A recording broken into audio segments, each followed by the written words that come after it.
gonna get right into things today. This is a follow-up to the Kryptos video where we discuss the history and Sanborn's stance on AI tackling the last piece of this particular puzzle.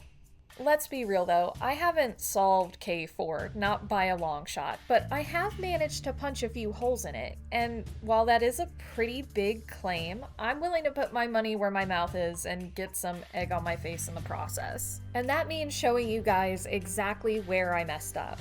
For the smallest recap, K4 is officially still unsolved after more than 30 years. Because of that, when someone comes up and goes, I know what's going on with K4, people are right to be skeptical, because honestly, we don't even fully understand what's going on with K0 through K3 beyond what the final plain text shakes out to be. And that's only because the creators haven't stepped in to give any kind of official thumbs up to those proposed solutions. I think it's easy to forget that Jim Sanborn wasn't the only person involved here, but we almost always rely on his words alone. Edward Sheep, the other half of this project, has never made statements on AI's capabilities behind Kryptos or the validity of brute force versus pen and paper solves for the final part of this puzzle.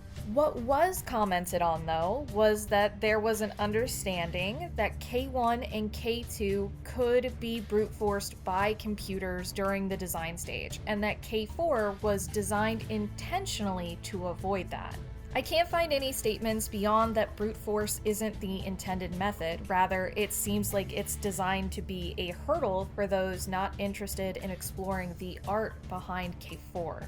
AI has really amplified this issue of false claims within the Kryptos community, which has led to a doubling down on the idea that only pen and paper solutions can be accepted. So when computer anything is involved with Kryptos in the age of artificial intelligence, it now needs to be given the slowest and most deliberate explanation possible. One that has to come with simplified math, and this one does, as well as agnostic code as a way to kind of double check all that math, because no one in their right mind should be presenting a solution to Kryptos without that stuff at the very least. But lucky numbers on a screen feel incredibly distant from a step-by-step, plain English solution for something that can be solved by hand. So before we throw out the baby with the AI-generated bathwater, I want to slow things down. And to do that, we'll be putting aside K4 and the steps involved, and we'll be saving that for the next video in this series. Editing Ellie here to report on some kinda sorta breaking-ish news around Kryptos and interrupt your regularly scheduled video. You know, I thought we were gonna get through this without a rant just this once, but it looks like Sanborn decided to nuke his own project, so here we are. In a Wired interview last week and an open letter posted through Alanka Dunnan's website, he revealed his plans to auction off the solution to K4 using RR auction.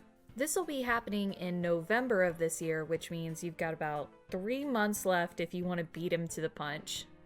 To be very transparent, they are the only ones I've seen cheering on that choice. Even people within Sanborn's own orbit talk about how they knew this was possible, but didn't expect it to happen so soon. Others are lamenting the sale, and enthusiasts say putting a timer on this has spoiled the fun. None of them are wrong, and for me, the anger goes even deeper. The Kryptos fee system, which Sanborn uses to verify your possible solutions, comes with a price tag of $50 USD and has been operating since 2011. This doesn't just go for a K4 solve, by the way, this goes for any communication with Sanborn. Even sending off a thank you note is met with the same message of needing to opt into this fee system.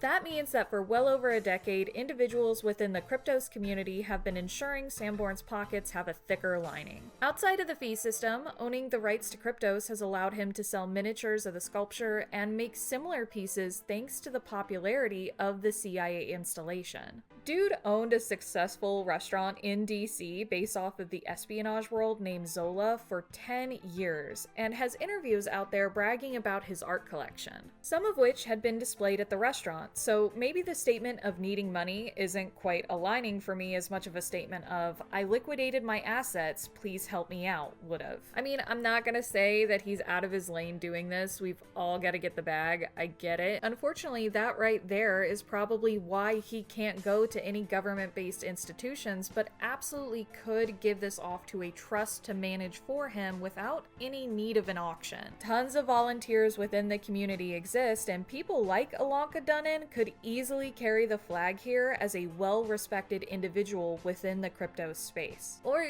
Sanborn could have fixed this all 2 decades ago. See, encryption methods with computers were also advancing around the time frame that Kryptos had been released, and we were all first investigating those solutions. What followed in the early 2000s was the NSA releasing the SHA-256 encryption method.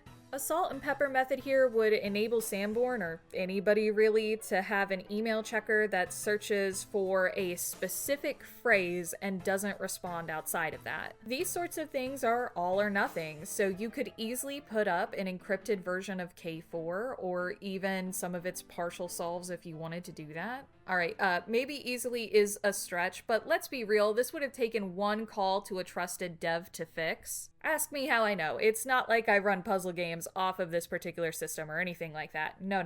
To be clear, using a system like this alone would have killed 95% of human involvement long before the newest wave of AI ever came into the mix. So when people ask me how I feel about this, I have to hold my tongue, even now. Is he legally in the clear? Sure, but legality and morality are not one-to-one. Dude sold out, he had options, turned his nose up at computers and emerging technology at multiple points over 35 years, and now wants his community to pay the price for his poor decisions. I can honestly say I hope Sanborn makes a different decision, but at the same time, I get that he just wants to be done with this. It's just disappointing his own hubris has kept him from realizing that that has kind of always been an option. Anyways, on that note, back to you, Ellie from the past. Hope you're having a good time before Sanborn decides to light the fuse. Damn it. Today we'll be focusing on what is most likely the intended method of solution for everything leading up to K4, because 90% of what we're covering here will be immediately important to those first few steps in K4. I'm not going to use any magic numbers today, no code, just the ability to count on your fingers. We need to do what is essentially a sanity check on whatever these algorithms might turn over, and this is the easiest way to do that. That goes for me as well. I strapped on the wax wings more than once exploring Kryptos, and most certainly ate some dirt in response. I'll cover the specifics behind AI involvement in another video, since our time today is going to be consumed with just the intended solutions. Okie dokie, rundown over, let's get right into the puzzles. We're going to take on the perspective of a cryptographer lucky enough to get access to the statue, and that means working with the information we uncover every step along the way. Since we're role-playing, that means no metagaming by peeking at the information we already know. We start off with the main Kryptos installment, where the messages are fully encrypted. This big chunk of metal simulates an ancient epigraph, or, a slab with writing punched through it if we want to be less fancy in our terminology today. The structure gives us two sides containing different letter sets. One holds K1 through K4, and the other side is known as a tableau. This already gives us a big hint, as the pattern here of Kryptos, A, B, C, and so on is what's known as a modified running alphabet. That'll come in handy later, but it won't do much for us right now. Taking another look around, we see that Kryptos isn't Kryptos without the adjoining parts of the sculpture. Some reflective pools of water, a compass on a granite slab that's pointing towards a rock labeled as a lodestone, and 7 granite slabs beneath it with what appears to be dots and dashes on them. Even at a glance, most people can tell this is Morse code. Right now, there isn't a lot we can do. K1 through K4 is up on the epigraph, but that running alphabet needs some kind of password or key to go with it. So naturally, we focus on the Morse code, since it is currently the only point of the puzzle that doesn't require additional details for us to solve. We take a walk over to the compass and begin isolating each granite slab underneath it, writing down the letters that appear. There are a ton of E's that start popping up, and then eventually what looks like a word, but it's backwards. Once translated, flipped, and removed of all of those extra E's, it reads as follows. Virtually invisible, digital interpretate, shadow forces, lucid memory, T is your position, SOS, RQ. We're left with 7 rows of text horribly misspelled, and this is a less than subtle hint at where the next clue is, as espionage loves the phrase wilderness of mirrors, and has for generations. That isn't apparent in the text, rather it is contextual to the design, forcing you to mirror or flip the Morse code based on the only perspective given. That big compass slab in the center guarantees this. You'd literally have to climb on top of those slabs and stand on the compass engraving to read them from the correct orientation. Let's take a look at those slabs again, and this time let's try and find some mirrors in all that misspelled nonsense. We'll take each slab and treat it as an individual. Then we look for the mirrors in each word that isn't just a bunch of E's. For instance, virtually has a mirrored L. Invisible has ISI, which extracts an S from the middle. And now digital, well, that's misspelled, so we can't extract a mirror from it, but we could if it was spelled right. That right there is intentional design that'd break the rest of the pattern we're extracting, and so we simply continue this the whole way down. What we get are the letters L, S, P, A, I, H, S, E, M, T, or palimpsest, and 2 vowels. Obviously, this is just a misspelling of the confirmed key needed to solve K1, but it would be more than enough to get started as it's already pretty close. I've heard it said that this method feels convoluted to some folks, and I get it, but that necessary tweak to the spelling is an easily conquered hurdle for K1 and entirely on theme with all the front-facing misspellings we've seen even up until this point. A quick note about this mirror trick, the problem of available data and context is going to be a consistent hurdle today. Kryptos isn't a perfect puzzle, which makes these sorts of sanity checks even more exciting. With that said, I think we're ready to tackle K1. From here, the first puzzle is pretty simple. We take the alphabet key we got from the tableau side and the key we got from the mirrors in the Morse code of palimpsest, and we start to work through the standard Quagmire 3 solution, not Visionaire like some documentation poses. This is a common misconception around Kryptos that is important to correct here. A Quagmire 3 cipher uses a modified alphabet like Kryptos A, B, C, D, E, and so on, but a Visionaire cipher uses a standard unmodified alphabet of A, B, C, D, E, F, G, and so on. Nothing fancy is going on here, just a mislabeling of a technical definition that can get confusing down the road since it'll be essential to K4. There are already some great explainers out there on how this particular step works, which you should absolutely check out because it's one of the few things confirmed by Sanborn. I'd suggest this video by Cryptonomicon if you're interested in how these grids work. Now that misspelling will obviously have to be corrected, but as far as word jumbles goes, getting palimpsest to palimpsest is not a stretch. It is a consistent theme. And from that, we get the plain text output for K1, which reads, "Between subtle shading and the absence of light lies the nuance of occlusion." By this point, we have a lot of actionable information to try and solve K2 with. We've got the tableau, the solved Morse code, and a solved K1, but we do have a little bit of bad news. There's no more mirrors in K0 that shake out, but there might be something else that's tucked away in there out of sight. After all, we managed to solve K1 with something that was hidden in K0. So let's try to do the same thing again. We can point out a Morse code slab with the phrase virtually invisible, and if we look long enough, there's a hidden message in that phrase that reads ally invisible.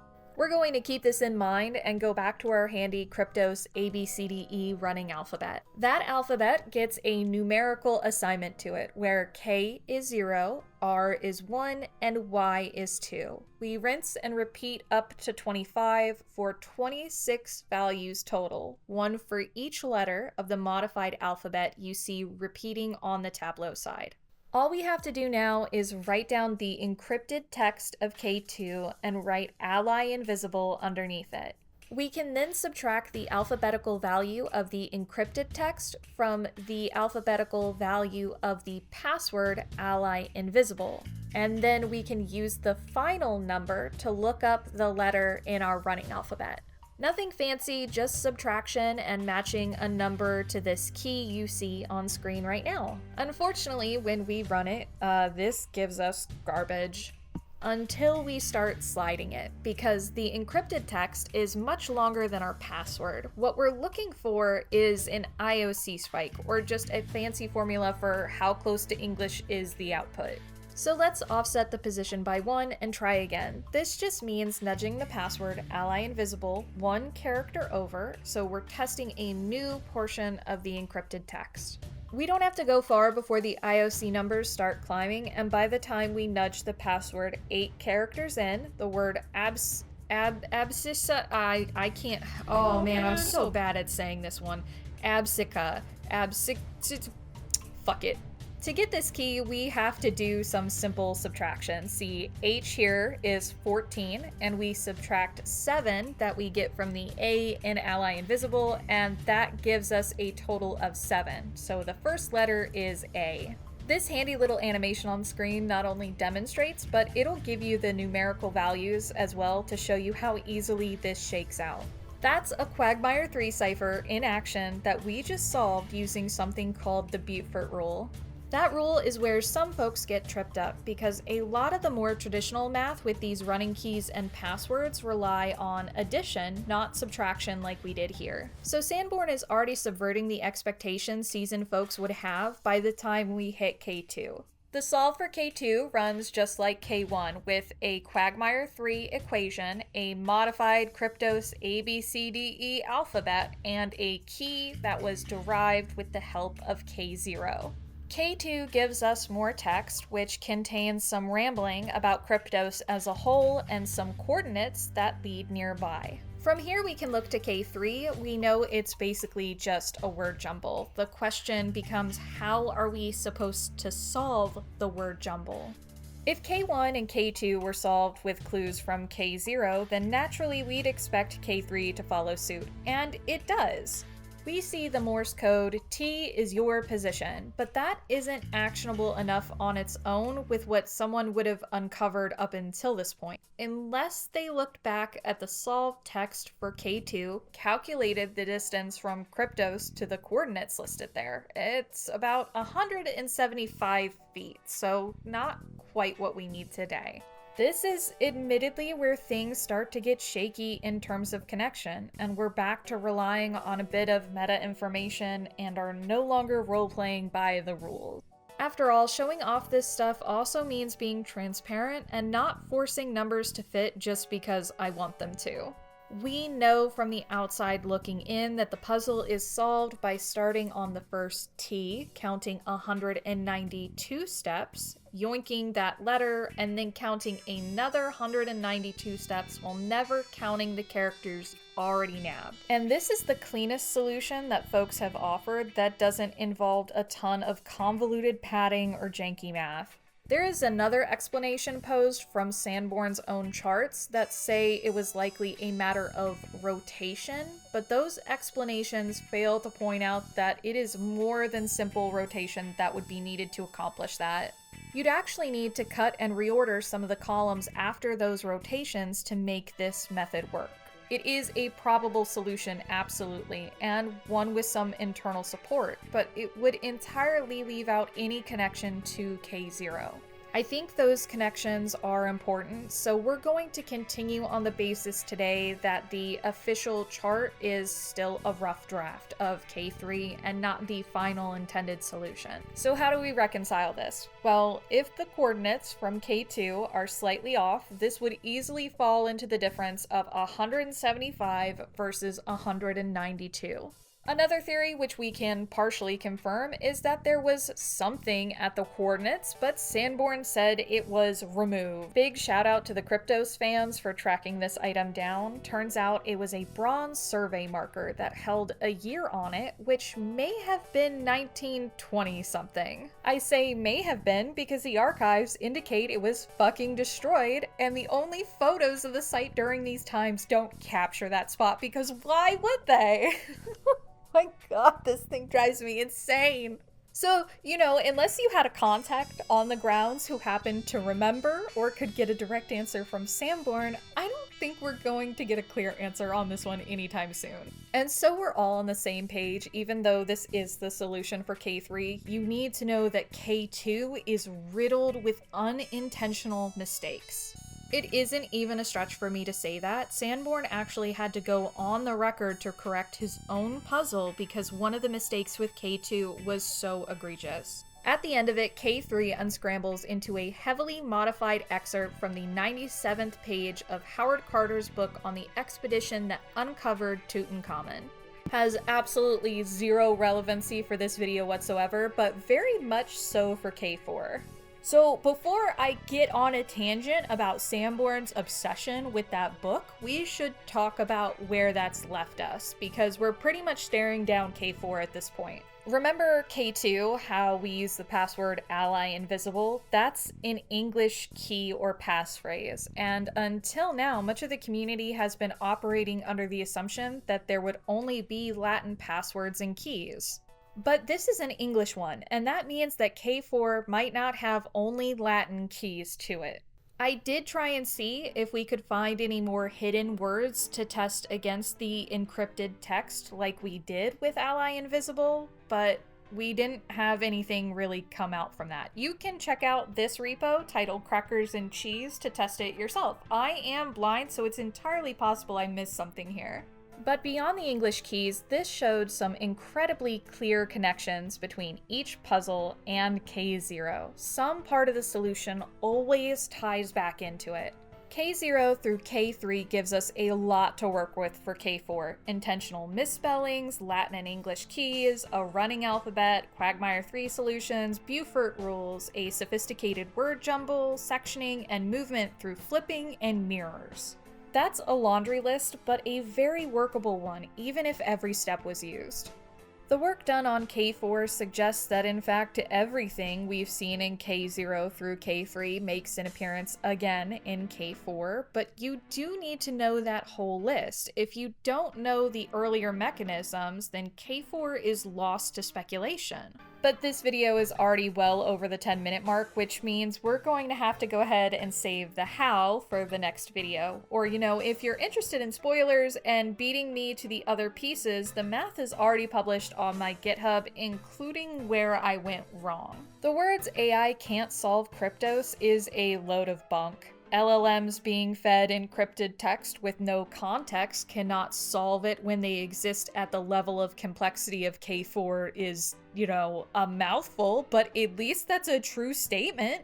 People shouldn't pretend that token generation algorithms based on human data wouldn't be able to punch holes in data encrypted with intentional artistic design. To do so is a disservice, not just to cryptography, but to the wider public. Kryptos has been a hobby for many, and so seeing machines invade does not feel good. That's been made exceptionally clear, and something I absolutely understand. I think it's also true that AI can be great at cryptography, but like everything with this technology, AI needs context to excel. And none of this really divorces us from the statements I've been making for months about LLMs and their relationship to Kryptos.